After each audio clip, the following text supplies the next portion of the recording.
whether that's decreasing the damage or introducing a cooldown, whatever that is. Okay. Well, why don't we move on? We've got lots of esports stuff to talk about, just events and upcoming events, all that good stuff. So let's start off with Put some. Wait. What? Oh, Put Widowmaker. Widowmaker's scope back. Put Widowmaker's Put her scope back. To where it was Oh, previously. you mean where it or- was before? Okay, yeah. They like silent nerf or silent buffed Widow in closed beta, and like no one even bothered to talk about it. But like her scope is gone. She can just see everything now. I don't Also, understand. make her wall hacks last for 10 seconds, not 15. Please, like 15 seconds? Come on. Anyway, let's move on. that is definitely a long time. Okay, so let's talk about team news. So Rogue announced some news. After Rogue won the takeover, they announced they're dropping one of their players, IDDQD. And Jason, any insight on just Jason? some What do you that? think, Yeah, Jason? what do you? I mean, you were Tell at us everything TakeOver, you and know. I don't know. Maybe you kind of knew behind the scenes that this was going to happen. I don't know, after the event. I don't know. Anything? Yeah, I knew it was coming. Okay. I Yeah. want to be very careful about how I talk about it, though. Okay, just sure, because sure. I don't want to say something that hasn't been released publicly about it. Oh, okay. But no, I knew it was coming. It was mostly due to personality differences. Whereas this is where I was talking to the team in a bar after the show. Actually, they were saying that the 5 out of the 6 players on Rogue are super focused just about winning. They want to win. They want to win. They don't care about anything else, especially when the game's going. Mm-hmm. But from what I was being told, IDDQD is more about like, is everyone okay? How are you guys doing today? Trying to be more of a nice guy, more about the personal level instead of focusing like this is a job, we want to win. So that was, I guess, the big difference within the team and why they eventually decided to part ways with him. But he's a damn good player, and I have complete faith in him that he's going to find a really good team very soon. Wait. So they got rid of him for being a nice guy? Is that what you're saying? No. Well, okay, so what the the thing is, fuck? What? But you have a team like Rogue and even Cloud9 where basically, or even Envious, where anyone on the team could be a DPS player, a main DPS player for the team. You have to think about, well, wins. He's playing support, but he was a shoot media pro. Like, he's got ridiculous aim. He could fill his role pretty easily if he wanted to. You also have Tavik, who can rotate around to more of a DPS role instead of playing the flex. So those little differences and little frustrations in the team, I guess, just came out a little bit too much, and they want to just drop them and potentially pick up someone else because there's a plethora of people out there now they could potentially like look at to get, especially when you're basically the #1 team in Europe. So. So wait, they had the same problem with him that they had with Mendo then, but they just did the same thing again? The thing is, you have to think, okay, so I can understand it on like a professional level, just the fact of if you compare it to, let's say, whatever, a match of Overwatch, and someone on the team calls, all right, let's all rush in, and one person in your team doesn't, it's just kind of like you're mentally not in the same place, and you're not focusing on the same objective. And whether or not that was in-game or out-of-game being we want to win everything we possibly can, we want to put all of our time into practicing, it's going to change how a team works. Whereas you have a team of 6 rushing in together and everyone knows they're trying to accomplish the same goal in and out of the game. So, yeah, I mean, if they want to drop him and find someone else, more power to him. I feel bad for IDDQD because he puts a lot of heart into the game. But I know if I find a new team, there's so many people out there looking to play and so many people looking to pick up a solid DPS player like he is. Mm-hmm. Yeah, he'll be fine. But it seems like I hate to say it, but it seems like the Tavik curse of getting these #1 teams, and then they implode. So yeah, it happens. And I would just want to note, because Reinforce messaged me on Discord to let us know that Toxican, formerly Experiment, is going to be their temp substitute for the ONUG qualifier, I think later today. So we're actually going to get a chance to see Rogue play, as far as I understand, later today. Either this qualifier or the next one, but should be this evening. All right, so tryout this period. Doesn't for solve Toxican. the logo problem. The logo. Rogue, please change your logo. Oh man. Yeah. Oh man. Okay, well, hopefully we can check out Toxican and see how they do, right? Well, he was playing for Team Experiment. He actually did a pretty damn good job. But my question is he still going to be playing? Did Reinforce say if he's going to be playing DPS, or is he switching to support for him and Wins is going to be playing damage? Or Was there anything on that, or is it just literally he's subbing in? No, he messaged me. It must have been like 4 a.m. in Europe, because I don't know what's with you European guys. You just don't sleep in the afternoon here. And it was just like, yeah, just let me know. So that's it. Okay. That's all I got. Okay, let's talk about some events. So the Gosu Gamers EU and NA Weekly started up again, and lots of great viewership, for both. Ben, you casted the EU one. Surprisingly, the EU one, not the NA one. So hey man, it's just based on availability. Yeah. They needed a stand-in, so that is what I did. All right, so you're up early, and obviously you and ZP casting it. Team Envious, didn't play the previous week, in either of the lands that we covered, but they came back with a vengeance this week because they basically won both of the events. Talk a little bit about the EU one first, Ben. Yeah, so Envy kind of crushed through both NA and EU tournaments. So huge congrats to Envy, making a case that they're literally one of the best teams in the game right now. I was so impressed with how well they played, and frankly, it was kind of a relief because I was a little bit worried. The current Envious team is basically like the old IDDQD with Tailspin now on the roster. And I wasn't sure how they're going to play. It's a bunch of European players who are out here in North America just for the last week now. They've all been moved out to North Carolina into the Envious house. And they're playing in a LAN environment, practicing together. And I was a little bit worried, I'll be honest. But they came out the gate swinging, played so incredibly well. Taimu, Tailspin, of course, playing so well as DPS. But everybody was just on point. We even saw Harry Hook playing a good amount of McCree to great effect as well. So Envious made a big statement this weekend, as far as I'm concerned, that and now, frankly, they have a target on their back as well, as one of the top teams in the world. They're technically, I don't know, are they North American or are they European? I don't really know. They played in it's a bunch both. of Europeans that are currently in North America for the time being. Yeah, I don't really know. I think North America will claim them as North American. I'll take it. I will take it. Dude, NA is the totally #1 region in that case, so Yeah. we'll take it. But yeah, man, the grand finals was so sick, so incredibly fun to watch. We've just been seeing this time and time again. Like every time there's a tournament, online tournament, LAN tournament, the closer you get to the grand finals, like semifinals and grand finals matches have been incredibly awesome in every single tournament recently. It was a little bit one-sided towards Envy in the end, but it was still super fun to cast and watch. Yeah, Shay, did you end up catching a lot of it? Either of the tournaments? I saw a little bit of the EU one. I didn't catch any of the NA one because we were running the show match. Yeah. But yeah, We'll talk about it in a second. I don't know. I'm pretty excited to see Envious kind of appearing, and I guess they're not appearing. They've kind of been around for a while, just a different team. But yeah, I'm excited to see the actual org have a team playing again. Yeah. Jason, thoughts? There was no doubt in my mind that they were going to destroy every NA team, to be honest. They haven't played Cloud9 yet. Last time they did play Cloud9 won. All right. Hold your horses, Jason. Cloud9 will be thrilled soon. Don't worry. But they dominated Europe. They dominated North America at the time. Yeah, it's pretty obvious. It's pretty expected. And Tailspin is a damn good damage player, so it doesn't surprise me that they're going to be the top team or second top team, whatever you guys want to say in North America. But no, yeah, expected, 100% expected.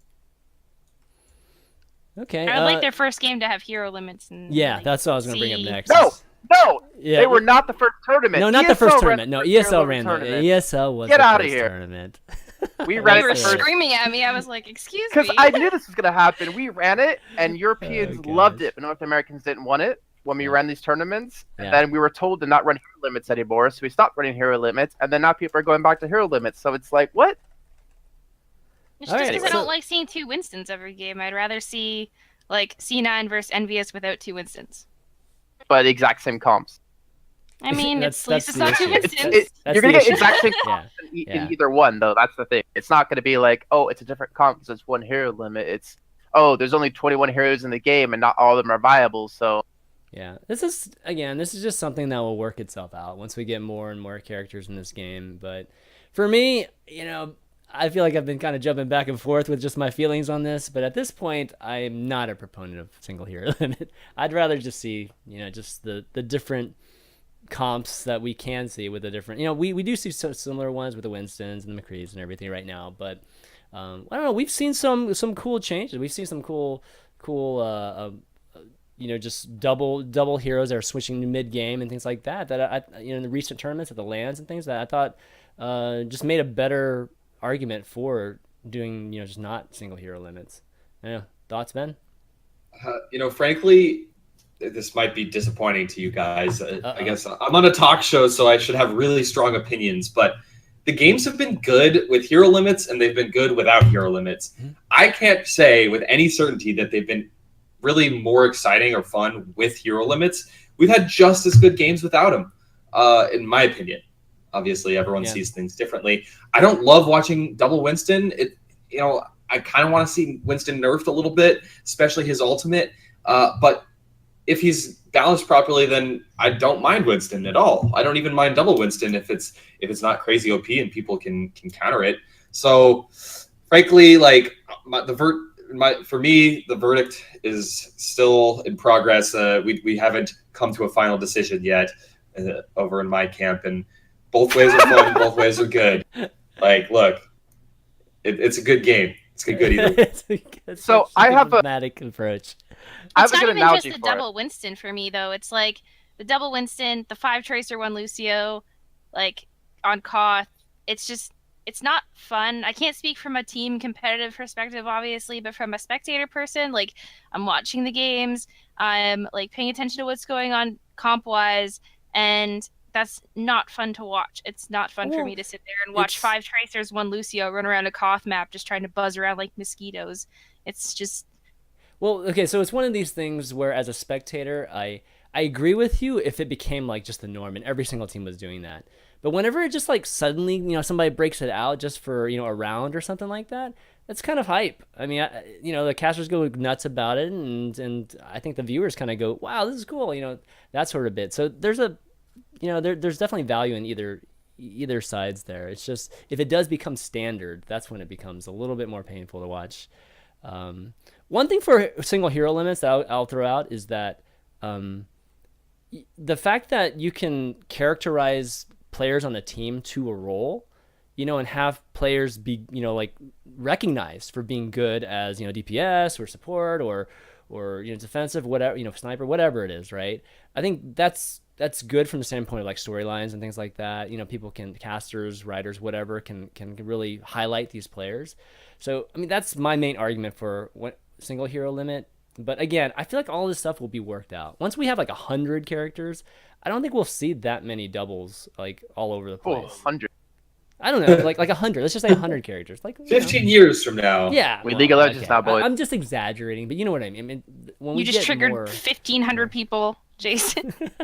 So, right, okay, Jason, no, what are your thoughts? I have a good analogy for this. Okay, and this cool. is the analogy I use all the time when it comes to the hero limit thing.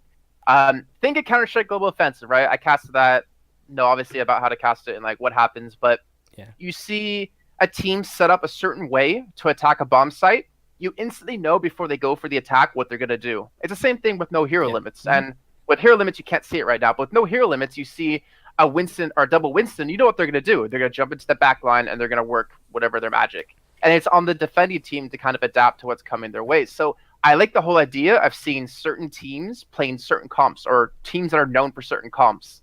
Like, obviously players are known for certain heroes, but if you have a team known for like running like a double Zarya combo with like a Winston or whatever, it makes them more unique. It gives them more of a personality. So I like the idea of that. And one hero limit, unfortunately, doesn't have the ability to do that just because there's just not enough heroes. But it also gives you the ability to throw out these weird comps that the enemy team won't expect, and then everyone will go insane about. Like, oh my god, I didn't expect this, and then the meta will change. I mean, we didn't even see Soldier play that often until, a couple of weeks ago, and now he's pretty much like always played because him with the Mercy is just ridiculous. So the meta's always adapting. I like seeing just these little intricacies and uniquenesses with each team and what they play. I'm not saying make hero limits a permanent thing, but for right now, it kind of feels like it's necessary from like spectator perspective. Maybe not forever. I'm having flashbacks. I don't know if it's necessary. I'm having flashbacks to our But- first show where we're like, I know, right? No We've been one talking hero about this, like, limits. forever. We hate non-hero limits. We've No, been talking about this forever. Both ways are good. Let's keep experimenting. There's no reason to get all uppity about it one way or the other, as far as I'm concerned. Well, Let's keep. I doing mean, that. So right. I could agree. It's like it's so annoying to watch 5 tracers and a Lucio or 6 tracers because you can't actually cast that. But at the same time, there's all these little things happening during the individual skirmishes that you can't really notice as a viewer, which that falls on the spec mode actually being a problem and not be able to see, you know, more in-depth things like that. But I agree, it's a little annoying to see that, but at the same time, like if it works, then why not let them use it? Like why force people to play a certain way? then- I think. I mean, we might see the opposing team go like Reinhardt and double Zarya or something, and like a freaking Bastion, and maybe that works. I don't know. Like that, and that's exciting, right? Exactly. Or we You just want to take see a those. player vote of the competitive players and find out what they want. And then we just get one hero limit because we Yeah, know but that's what not they want. necessarily right. Yeah, I mean, as much as the players' But I opinion mean, they're does the ones matter that a are lot, playing it's- the game. Like they're the ones that are playing it from on a like professional level. If they're uncomfortable playing something a certain way, and it's the majority of players, then I feel like they should have a right to like play the game the way they want to. Just because we have certain rules in competitive doesn't mean that they have to also apply like outside of that. At the same rate, if there's like a $500,000 tournament and there's no hero limits, I don't think there's a team out there that wouldn't be playing in it. Exactly. I agree. Like, yeah, players should have a say in it, but ultimately it's Blizzard's decision because it's their game and they're the one investing all the money into esports at the same time. Yeah, right But now I agree. You know, I don't know if they've made the decision or not. You know, with whatever esports plans they have, that's what format's going to be what they use. But right now, different events should just keep trying different. Some of them do single hero limits, some of them don't do it, and we'll just get our flavor, our cool flavor every time we have these events. You know, and I think for now, I think that's good. Eventually, we'll have to pick one. And that'll probably be, just set in stone, and that's what they're gonna have to do for, like you said, $500,000, $1 million, whatever it is. But for now, just the event organizers, I feel like should just choose whatever they think is right for their event. There's an interesting idea actually I heard about like limiting hero switching. So like you can only switch heroes 3 times. So at the end of a map, you probably won't have any switches left to go tracer spam, kind of thing. So you have to time out your changes, very smartly, and you have to think about the long term kind of thing. Yeah, that would have to be built in, obviously. That'd be too hard to enforce. Oh my gosh. Well, I don't know if you can limit by number, but I know you can limit hero switching. Yeah, I don't know if you can say it only 3 times or something. Oh, I don't really? remember In the custom custom mode. Mm-hmm. Oh, I don't know if you can. I know you can limit it, but I don't know if you can limit to a number. Okay. That kind of scares me a little bit. Like I'm talking about just- limiting hero switching, that's kind of... I'm just scared about this discussion going on forever and ever. I just want to say, think about Dirty Bomb. and You're limited to 3 ever. cards. This last thing, think about Dirty Bomb. You're limited Yeah, to You're 3 right. Dirty cards Bomb's when you go doing in. so well right now. Oh my god, that Aw. game's exploding. It's actually doing okay. It's not Ben's terrible. feeling the dagger like in his gut right now when you're talking about Dirty Bomb. All right, to Ben's point. All right, let's talk about ESL. I'll go for Overwatch. So Jason, you guys had an event too this past weekend. It had a lot of teams participating, ton of players. Looks like 453 teams signed up, and then 368 participated. Holy smokes, man! Talk about it a little bit. So it's a 512 team bracket. Like, Jesus Christ, right? Holy crap! So Yeah. yeah, How 368 do you teams. admit that? Can you just tell me the logistics? Okay, so the way it was admined is we had a certain way you'd play. It was whoever finished the fastest won, but if it came down to distance, like both teams got the second checkpoint, it doesn't matter about time. It goes into a King of the Hill map that's already been decided, and you play 1 round on it, and that's how you figure out who wins. People had to submit screenshots to the website, so admins could check if there was a protest about a score, but I can't think of a single hitch that happened during the entire time. Throughout the tournament, eventually we got to a point. It was only semifinals this time, but for this weekend, it's going to be quarterfinals. It turns into a best of 3, and then the grand finals turns into a best of 5. But no, it went really well. It was really cool to see over 2,200 people playing.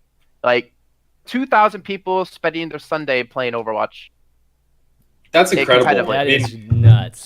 that's the number of people that enter Evo for Street Fighter V, Right. right? Like, obviously it's online, it's different, but that's so exciting to see, and it harkens back to an old memories I have of FPS gaming. Back in like the early 2000s when there were hundreds of teams playing actively on like ladders and leagues on Cal and OGL and TWL. It's really starting to feel like this is the true renaissance for FPS gamers. Like this makes me so happy. And what's nice is that people, like a lot of the teams don't know or aren't in like the special discords to like actually scrim against like some of the other teams. So this is a good avenue for people to practice. And there's also an open ladder at ESL where you can just play throughout the entire week whenever you want to, whenever you're free, so you don't have to commit to a Sunday. And all this leads up to a monthly finals. So 8 teams, the top 8 teams in points from the Sunday Cups, and top 4 teams from the open ladder playing a 12-team tournament at the end of the month or in the next month that's casted, and you play for even more money at that time. But also, the amount of streams covering the event was ridiculous. We had basically every single language that ever exists like streaming in that language, and then even towards like later stages we had problems because you'd have so many streams try to cover this that we just didn't have the slots. But it was really cool to see like everyone was watching. I don't know the concurrent across all streams, but I mean that's still great. And I hope that we're still going to get those numbers coming into this week. Yeah. Hey, link the sign up page or whatnot in the Twitch chat right now. So I'm sure a lot of folks that are watching, listening right now are going to be interested in it. And maybe actually for the audio listeners, what is the website? Just so play.eslgaming.com, and you can navigate to the Overwatch section from there. There's 94 teams signed up right now, and that's just before like all the real team or most of the teams actually get in towards later in the week. So yeah, not to mention even that both the Gosu Gamers brackets filled up with 64 teams apiece. I don't know actually what the signups are for the ONOG tournament, which we're going to talk about in a little bit. But I'm sure a lot of people are signing up for that too. The opens for that at 7 tonight, right? Yeah. Yep. Is that EST or PST? Sorry, it's 8 ET, so 5 PT. No, yeah, that's right. Or maybe that's right. No. If it's 8 Eastern time. No, sorry, I'm thinking about time Europe. Zones. Yeah, it's 2 a.m. in Europe. Yeah, it's 2 a.m. in Europe. Okay, let's see. Moving on, we still got some more events. Show match happened. Luminosity versus Gale Force. Shayed, obviously you're involved with that. Did you organize this event or? Okay, yeah. So she organizes it. So why don't you talk about it a little bit? It was definitely some good games actually between Luminosity and Gale Force. Yeah, they were actually really good. I said that like I was surprised. It's probably a bad thing. No, they were really good games. They were really close and really fun to watch. We had one amongst many casting as one of the casters, and he was amazing. He did so well. I'm really excited to see him cast. I think he's casting again tonight for the ONOG tournament, I think. So yeah, he was awesome. I'm really excited to see him cast again. Who else was casting? Wild Will. Probably haven't heard of him before. He's super new, but he did really well too. So yeah, I was pretty excited about that. Basically, it all stemmed off of there was a mix-up in the signups and registration for Ghosty Gamers this weekend or last weekend. So the team couldn't play, LG couldn't play. So I felt really bad because basically Seagull on stream had been saying all week like, oh yeah, you guys will see us play in the Ghosty Gamers Cup this weekend, and that didn't end up happening. So I felt really bad, and I was like, oh well, we'll just do a show match. And so at first I invited Team Liquid, but apparently they can't play on Sundays anymore, so that kind of sucks. But GFE was able to come and did a show match, and the Plays TV sponsored a kind of smallish prize pool that was split between the two teams. So yeah, it's interesting to see that Luminosity need to make their own tournament to actually win something. Hey. Oh. I mean, you know, right? Because you're a professional player, Jason. And you play. I'm a professional caster, all right? I'm in the grand finals every time. I don't know about them. Wow. Shots thrown, man. It's good to see LG performing well because Gale Force looked so strong on land. I mean, they had such a close game with Team Liquid, who ended up having a really close game with Cloud9. So the fact that, that's just good to see. And I'd really, really like to see LG play against Team Liquid now. Like, that is probably going to be an insane match. I mean, I definitely want to do this again. It was really fun. Just on my end, the organization, the planning of the tournament itself, or like the show match itself, was really fun, and it's something I actually didn't know if I was gonna like, but I actually really liked it a lot, so I hope I can do it again. And I think a lot of people enjoyed watching it, so I'm probably gonna do it like maybe like a once a month, Yeah, that'd be maybe every great. week kind of thing. Yeah, show matches are a whole different element. It's just like you just bring two of, I don't know, just a lot of the community's favorite teams, just kind of put them together, just make for like an entertaining few hours, and that's a much different thing than just a full out tournament or open tournament and that sort of thing. So yeah, do them once a month. That'd be great. Call it something, Shayed. Brand it. I will. I mean, it was definitely fun. Like, I'm really super thankful because the Blaze TV kind of was like, "Hey, we'll do this. Here's $750 for a prize pool," and I was like, "Oh, I have less than 24 hours to plan this, so thank you for that." Yeah. And then they did all of the overlays and everything too, which was super cool. So Okay. it's nice to see like tournament organizers and kind of event planners outside of Overwatch trying to get involved, and it was really cool and really nice of them to do that. So do it again for sure. Okay, so And wait. okay. Sorry, just Yeah, one thing go for it, I want to sure. give them credit for is Sure. that it's also nice to see new casters in the scene too, instead of just like the standard, Yeah. ZP, Hex, Fishstix, Joshy, myself, Uber. It's nice to see some other people getting some light to actually, showcase their skills. So it's really good to I see thought that. it was really important when I was playing it. Like, we see kind of the same casters every single event, and I wanted to give some new talent a chance to see how they did. So Awesome.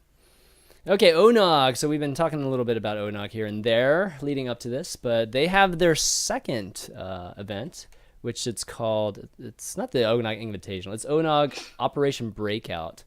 And this is in tandem with the Video Game Voters Network, or VGVN, and for folks that might have seen, just the acronym around. This is cool. Like, obviously they're having an invitation, we'll talk about it in just a sec, but they're doing it for a purpose, which is to bring awareness to just to the communities that just a lot of these esport athletes or whatever, just having trouble applying for P1 visas. And this has been an ongoing thing in esports for a while, just how much trouble that it or how much hoops and everything that, and even cost that it takes to even get one of these P1 visas for, just our favorite athletes. So VGVN has always been big about bringing, these kind of things to the community and having us, participate, vote on it, whatever we need to do just to help with, getting these causes kind of through. But the tournament itself is $15K. Ben, you were like a huge part of the first one. Are you helping organize this one at all, or no? I'm advising, but I've been almost entirely hands off with it so far, simply because I don't really have the time right now, unfortunately. Right. But yeah, the first ONOG tournament was kind of something I worked on with those guys, and I'm really happy to see them jumping into the scene again and bringing in some cool sponsors. The first time we had Geico, which is kind of cool, but VGVN, Video Game Voters Network, is sponsoring this again, and VGVN is a lobbying firm for gaming causes in the U.S. government. So that includes stuff like the visa issues, which we were just talking about, which is extremely pertinent right now because one of the most famous Smash Bros. Players, Leffen, just went through this big issue where he wasn't able to come to the U.S. for like 6+ months, and it really hurt his career. And he finally got a visa, so good time out there, or good timing there. So I'm super happy to have them. And lobby, if you're an American, lobbyist, it's like a dirty word, basically. But it's basically just how politics works in the United States. You need to have this type of organization. So I really love it. It's great all around. $15,000 prize pool, which is the biggest we've seen yet. We're going to get to another tournament in a second that potentially is even bigger than that, but 15K is pretty awesome. And the open qualifiers begin tonight on twitch.tv/One Nation of Gamers. I think it's going to be one against many, and I forget who the second. ZP. Yeah. They're going to be casting it together just in a little bit later on today. I unfortunately can't cast because I'm 100% underwater right now with E3 coming up next week, unfortunately. But yeah, it's gonna be totally awesome. I'm really looking forward to watching. They just released the rules, and it's going to be a one hero limit tournament. Of course it is. Just announced. Just now. Something that you mentioned player visas. I might have totally tuned out if we had talked about this previously, but how does Envious being mostly EU players but living in NA affect them participating in NA lands without player visas? I don't know. Mike Hastro is a pretty smart guy. I know he's partnered with the local government out there, so maybe he can pull some strings. I don't know. He might have some connections, but Thing is, I not don't sure think about people realize how important visas are. I remember back during LCS, Gambit Gaming, which was a Russian team, was actually barred from coming to certain events because they couldn't get visas for it. They also weren't allowed to physically stay in Cologne during the time to have a gaming house here because they could only be here for like 3 months of time in a year. So they'd have to only, they would actually, this is what would happen. They would travel like on Wednesday to get here for Thursday and then sleep and then come straight to the LCS and then play Friday, Saturday, go home. By the time everyone got home, it was already Tuesday. They get 1 day to practice and have to fly back again. So it's actually really important in general for teams to be able to get visas to go to different countries, not just in the US alone, but also in Europe, which obviously can't do with the American politics, but it's really a big deal. Mm-hmm. Yeah, so yeah, and actually, even some teams recently in E-League, the TBS Turner Broadcast Network League, that just happened. Like they had visa issues just a couple weeks ago. So this is still a big issue. I want to bring up something real quick, by the way. Okay, go ahead. X-Ray 2X in chat actually linked me to an interview with Jeff Kaplan where he talks about the McCree nerf because we were wondering what they were going to do. Mm-hmm. And basically, Jeff Kaplan says what we're looking at right now is the Fan of the Hammer damage. We're going to reduce it. The goal is to make it so that McCree can still use his combo that we love, which is Flashbang and Fan of the Hammer, or on somebody like Tracer. McCree should be able to kill that Tracer. We want McCree to be able to counter to people like Tracer, Genji, and Reaper, but I don't want to be able to kill tanks and shred them apart. So we're looking at the right-click damage. But anyways, back to ONOG tournament. And yeah, I guess we should talk about the actual teams and tournament itself. It's going to have 4 teams qualifying in 2 open qualifiers this week, but the invited teams are Cloud9, Reunited, Team Liquid, Envious, Luminosity Gaming, and Gale Force at 6 teams, and they're going to round it out up to 10 with the qualified teams. And obviously, you can tell there's a bit of an NA bias. They invited Reunited because they were in the grand finals of the last ONOG tournament, but this is taking place during pure booty hours for EU. It's like 2 or 3 or 4 or 5 p.m. No, actually like 5 or 6 p.m. What am I talking about? Pacific. So yeah, like no earlier than midnight or 2 a.m. start time in Europe for these qualifiers. And it's NA server only, so it's not explicitly region locked, but most likely going to be region locked. Yeah. Yes, Sorry, I said what booty. Is booty hours? Yeah, what is Can you booty specify hours? the I thought booty hours was like pure late ass. Night. I thought that was like late night. Fishstix. What I mean is it's pure ass for Europe. I think it meant like ass. call hours. Oh. Yeah, I was thinking booty call. I'm using FGC lingo, okay? Come on. Okay. Get with it. Gotcha. I was thinking that the whole time. I'm glad you brought that up, Shayed. Okay, well, you definitely check that out. Tune into that, guys. It's going to be a big thing. What? It might have something to do also with the fact that it's really difficult to play cross-region. They might have invited other EU teams, but it's possible that maybe other EU teams didn't want to bother playing cross-region. Yeah, I mean, Rogue is going to play in the qualifier, but I wouldn't be surprised if the majority of EU teams kind of sit this one out. I think they should. It's about time that we see some region locked stuff, I think. I mean, maybe don't lock it, but like... I agree with you, though, because like if you look at the Ghost of Gamers tournament, why are EU teams allowed to sign up for the NA tournament when there's more than 64 teams who want to play in the tournament? I think it's not necessarily fair. Yeah, I agree with that. I totally agree with that. I can agree with the Ghost of Gamers ones being region locked just because there's so many teams that want to participate, and it's a really good format for new teams to show up.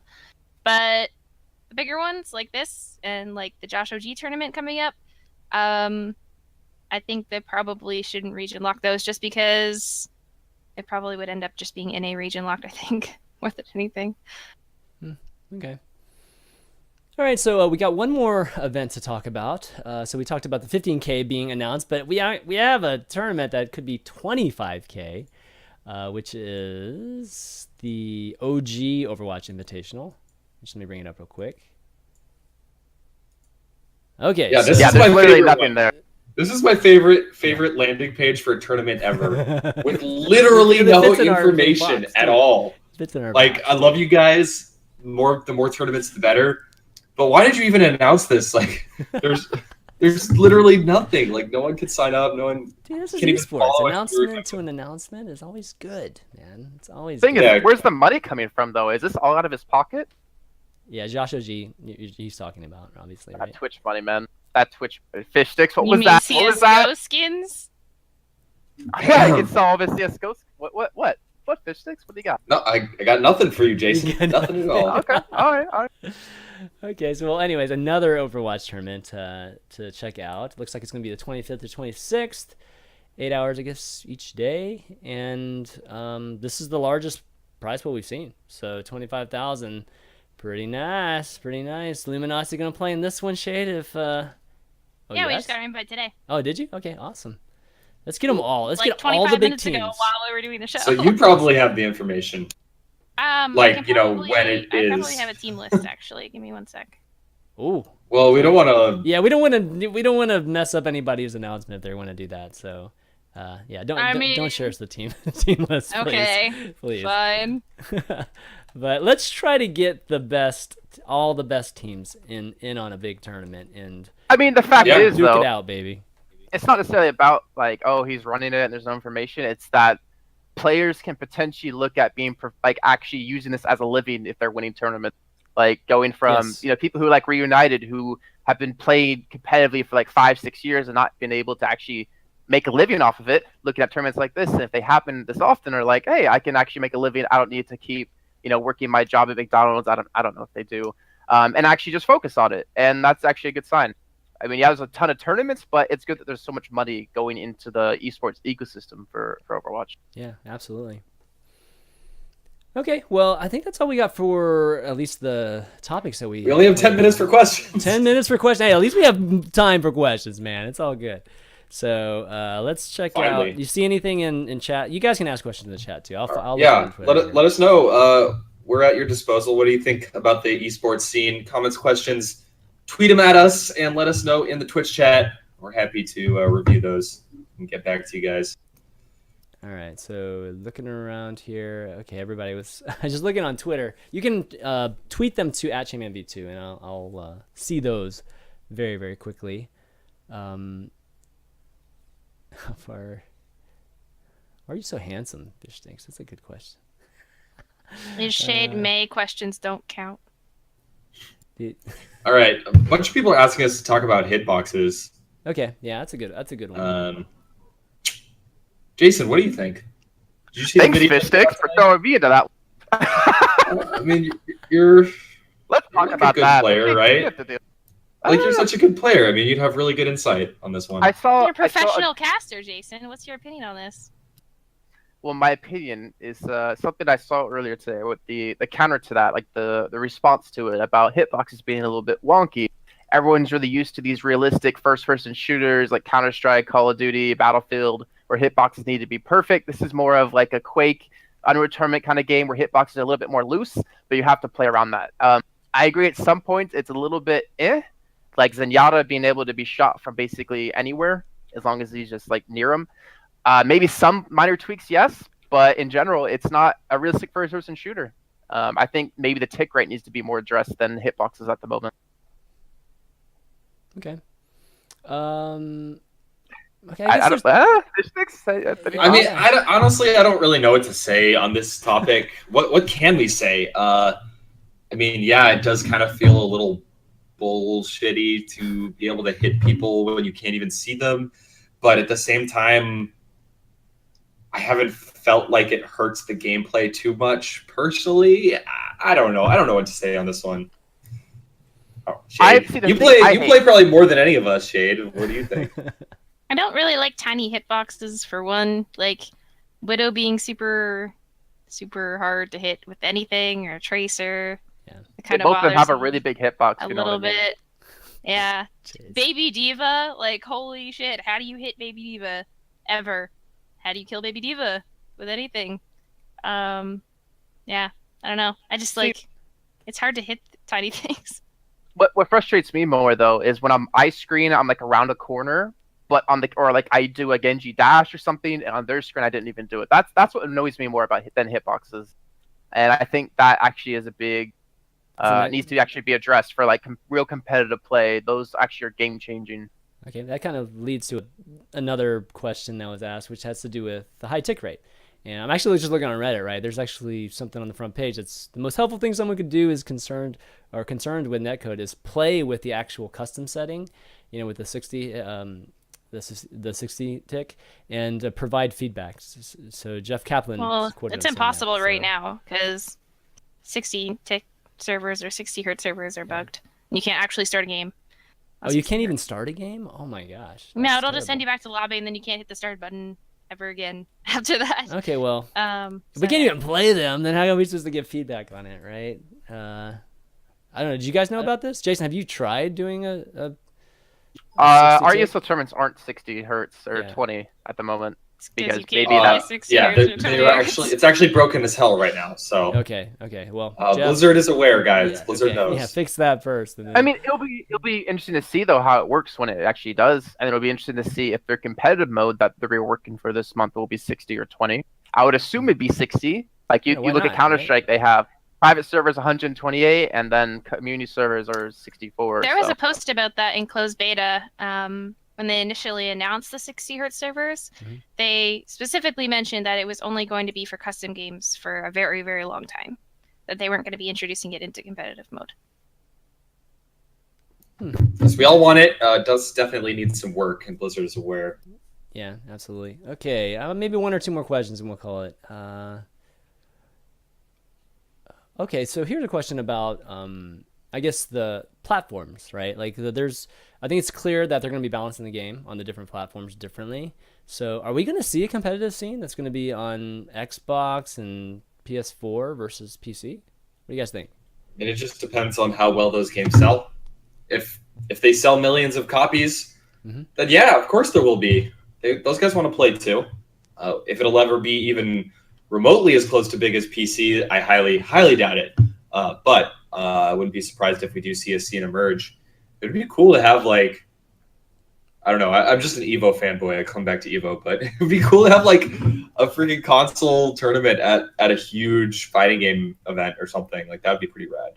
It also kind of depends on what Blizzard wants to put into it too. So if Blizzard's focused on their esports being mostly PC based, then the odds of us seeing like a large amount of console esports events happening is probably a little bit lower. I think it comes down to the demand. If there's a demand for it and the player base that wants it, you'll see them. But I don't think they'll ever be on the same level as what we're going to be happening in the future. Is it a bad thing to have the competitive scene divided up into different platforms? Given that we've already hit, it's already pretty hard to get a competitive scene just to be at the top or just super prevalent in the esports industry. But have it to be broken into different platforms, that's tough, right? I mean, that's generally not a good thing in the past. Console has auto aim, so EU for that's okay. sports. Yeah, I mean, what do you guys think? I want to make a comparison to it, but I don't think it translates right to Smash Brothers, where you have like Project M, which I think is dead now. You have the new Smash Brothers. You have Smash Brothers Melee. Like, there's all these different games for Smash that's played competitively, but they're all desynced from each other. There's no one game that everyone plays at one time, and that kind of screws the community over a little bit. But you can't really compare that to different consoles for one game at the same time. I think in general, like, esports always goes towards at least for FPSs, goes towards PCs. But then you have like fighting games, which I absolutely love, that only work really on consoles and with the sticks. So I guess it depends, but I prefer obviously on PC just because you can get a higher level of play out of a mouse and keyboard than out of a controller. It only helps everybody having both scenes, I think. Really? Okay. So yeah, definitely. I think it's just a question of which one will be more like prominent. It's not a question of whether or not one or the other will happen. I don't think that's a question. Yeah. Yeah. Oh boy, here we go. That would be pretty crazy if we actually saw somebody on stick that was crazy. Like, it's not a question of whether or not it's going to happen. Like, there will probably be tournaments for like Xbox and PS4 Overwatch, but it's just whether or not it's going to be prominent or.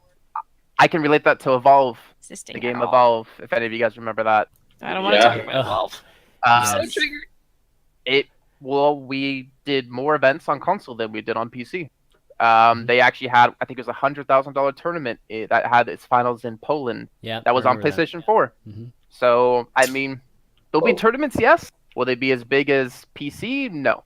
I don't think there's even a question about that. Okay, one more question. Let's find a good one. You guys, no stopwatch questions, guys. We talk about that like literally every week, so we're not going to talk about that again. Still don't have another week, another show. We still don't have a competitive mode that we all agree on. That should be coming out in a couple weeks, guys. Can't wait to see that. I did run the show match on stopwatch. Oh, okay. I That's I good. think Onog is stopwatch as well. Yeah. There's I think maybe a question we can ask ourselves, I've seen some people talking about it in chat, is the overtime. In general, how it works. Okay. So Fishstix, since you're a great player and very competent as a player, what do you think about overtime? It gets kind of tiresome when it's Tracers and Winstons and Divas, but beyond that, I'm totally fine with it. It's a mechanic that, hey, it might be slightly artificial, but it's a mechanic that encourages hype moments, 100%. And you know, let's go back to the fighting game analogy. It's like X Factor in Marvel vs. Capcom 3, or like the Ultra mechanic. Like top players are generally gonna dislike it to an extent, but it actually makes for exciting games. So from a spectator and for a scene perspective, I think the pros definitely outweigh the cons with the overtime mechanic. For instance, the Ghost of Gamers tournament with it was Envious versus Nubris, I think, on Hollywood. They had like the most ridiculous overtime finish that I've ever seen, where I think Nubris ended up finishing the map. They didn't win, but they ended up finishing the map. So it does create some really cool moments, but it also does create these awkward like tracer spams. I think maybe like a hero switching lock at overtime would like force you to think about it ahead of time. Like, yeah, this is gonna go overtime. We need to switch now, but then you get punished, obviously, if you're gonna spam tracers, but you will delay. I don't know. I think that's something that could potentially be looked at. It was like the Diva spam in the closed beta phase. It was like a massive headache. That's the whole limit to switches. That would be pretty interesting, right? If you couldn't even switch to Tracer, if you had that kind of game format, might help with that situation at least. Or just limit the amount of overtime that you can have, because it shouldn't last forever. Then you don't have to limit hero switching, which is something that Blizzard has explicitly said they don't ever want to encourage in any format whatsoever. I like the idea of overtime, though. I do just too. Because I'm not saying get rid of overtime. I'm just saying it shouldn't last for 5 minutes.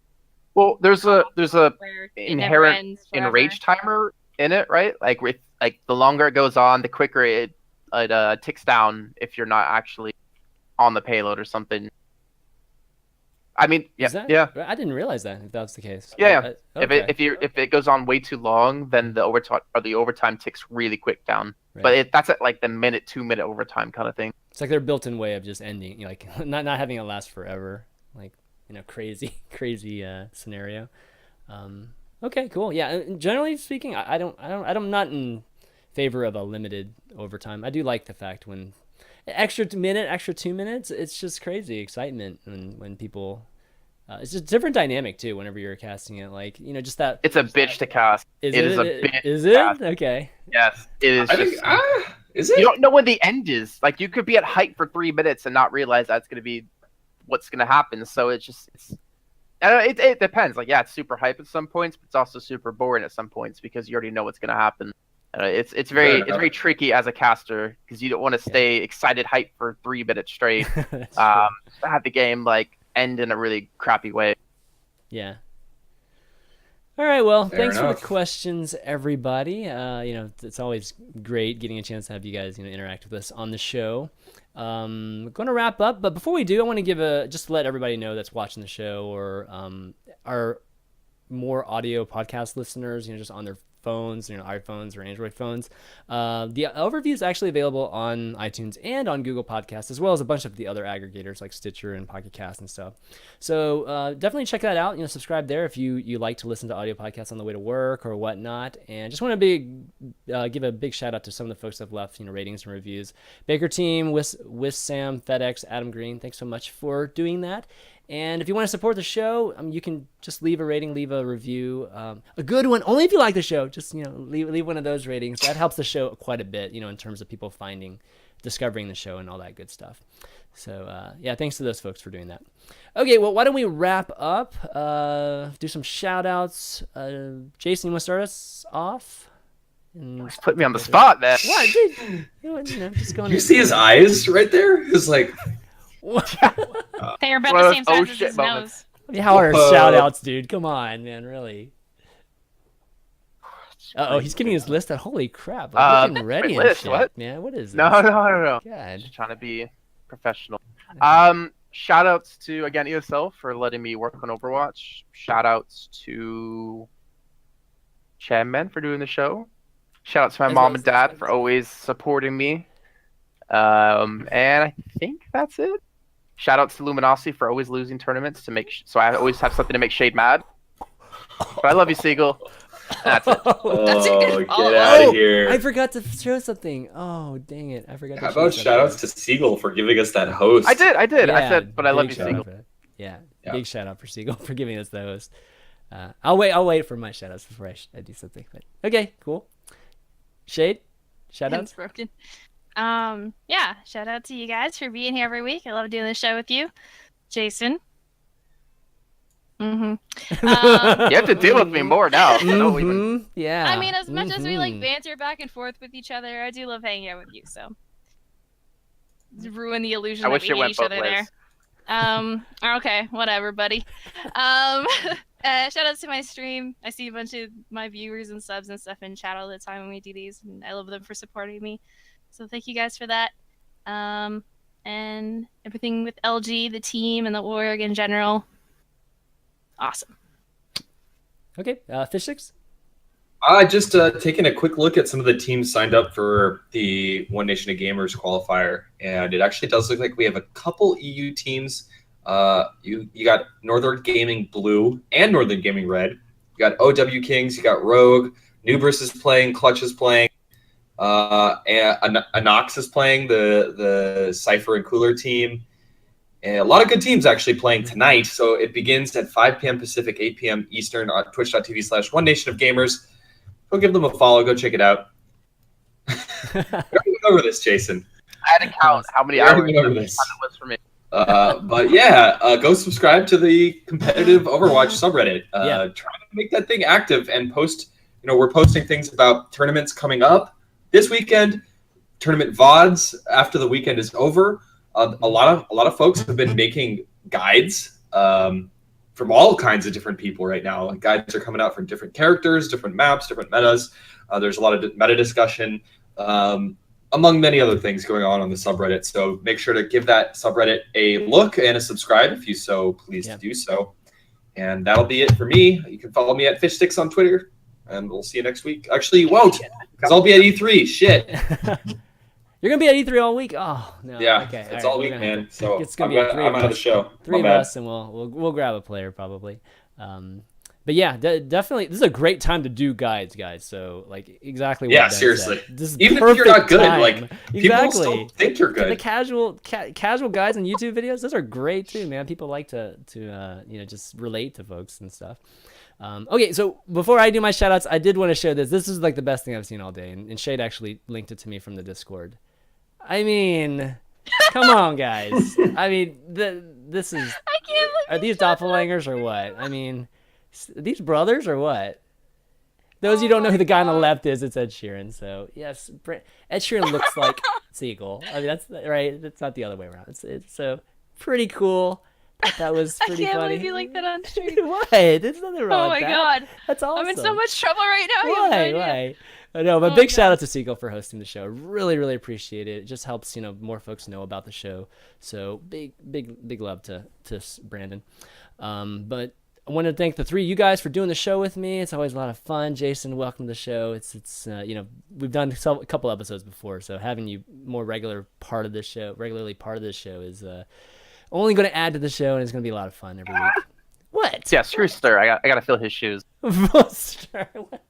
What's Stir got to do with this? Stir's The awesome amount of too. times I touch his butt at PAX is astounding. Oh, God, okay. For those of you that might have missed the beginning, you can check out the VODs on youtube.com/ChanManV. they'll be available about, I don't know, hour and a half or so, or something like that. If you guys haven't had enough just Overwatch talk shows, podcasts, I'm going to be doing the Overwatchers with Patrick and Garrett later tonight, and we have our guest Nathanius on that one. So if you can check that out too on it's twitch.tv/amovetv. So definitely tune in for that. That's gonna be it, guys. Did you see ruin the illusion to 3,000 people that Seagull is not a bird? Seagull's Just so you know. He's been on the show before. They've seen him before. Gosh. But anyways, definitely tune in next week, guys. It's going to be same time, same place, Tuesday, 4 p.m. Eastern. And, I'll definitely tweet out news. You can follow the show